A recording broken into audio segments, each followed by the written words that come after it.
1 million people line the streets of New Delhi to pay last tribute to Lal Bahadur Shastri, Prime Minister of India.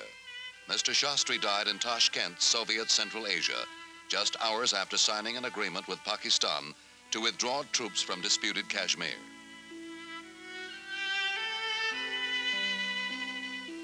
In keeping with Hindu custom, the Prime Minister's body is cremated on the banks of the river Yamuna. The ceremony takes place just a mile from the monument to Gandhi, the man who was Mr. Shastri's idol. Shastri's death thrust a new figure on the world scene. Hubert Humphrey, in New Delhi for the funeral, arrives at the residence of Madam Indira Gandhi to pay his respects. Madam Gandhi, currently Minister of Information, is the almost unanimous choice to succeed Mr. Shastri as Prime Minister.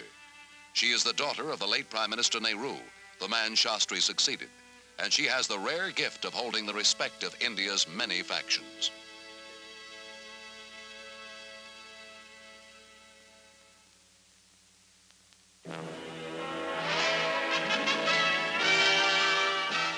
Life appears to go on calmly in Nigeria despite an attempted coup by dissident junior officers.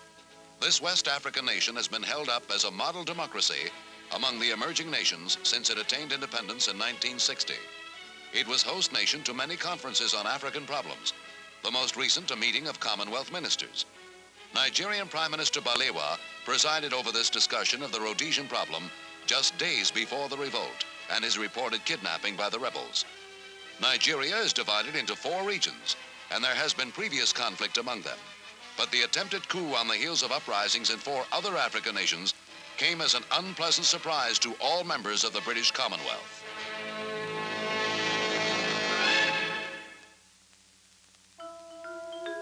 There are few countries left on Earth where traffic is not a problem, and Madrid is no exception, unless you learn the tricks that we will call an old Spanish custom.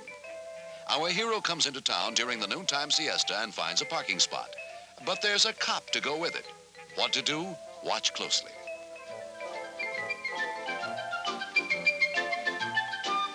Now remember, the camera never lies much. How is it done? Well, we let you in on a small secret after he puts his problem in his pocket.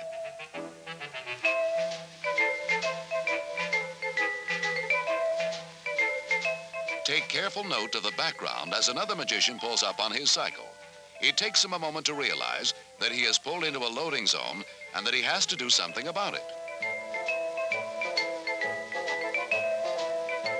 When it cools off, you'll see he picks it from in front of a scale-size photograph. So next time you're in Madrid, don't run around town looking for these magicians. They exist only in the camera's eye.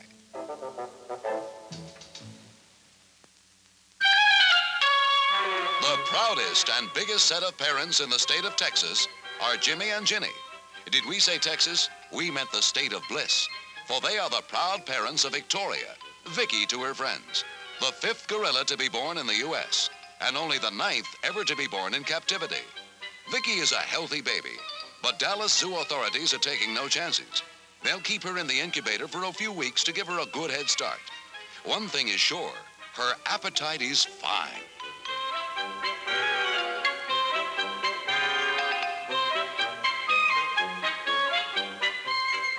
The zoo doctor said she's really beautiful, which only goes to prove that Vicky does not have a face only a mother could love. Vicky's nurse, Edith O'Brien, is another of her fans and is on 24-hour call to administer to any of the famed baby's needs. Now I ask you, have you ever seen a prettier baby?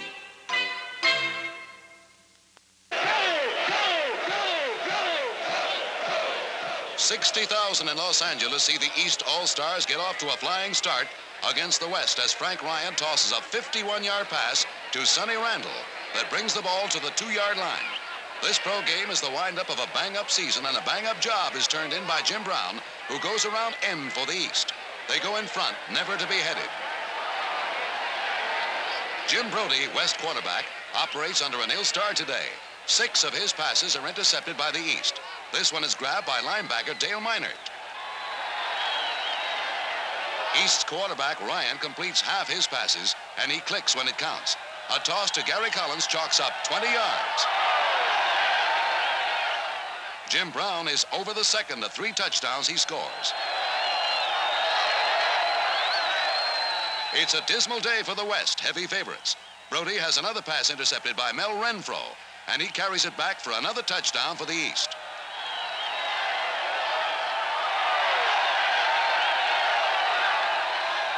It's 36-0 for the East with 4 minutes remaining. West finally gets on the scoreboard with a 30-yard pass from Brody to Tommy McDonald. The old story of too little, too late. East clobbers West.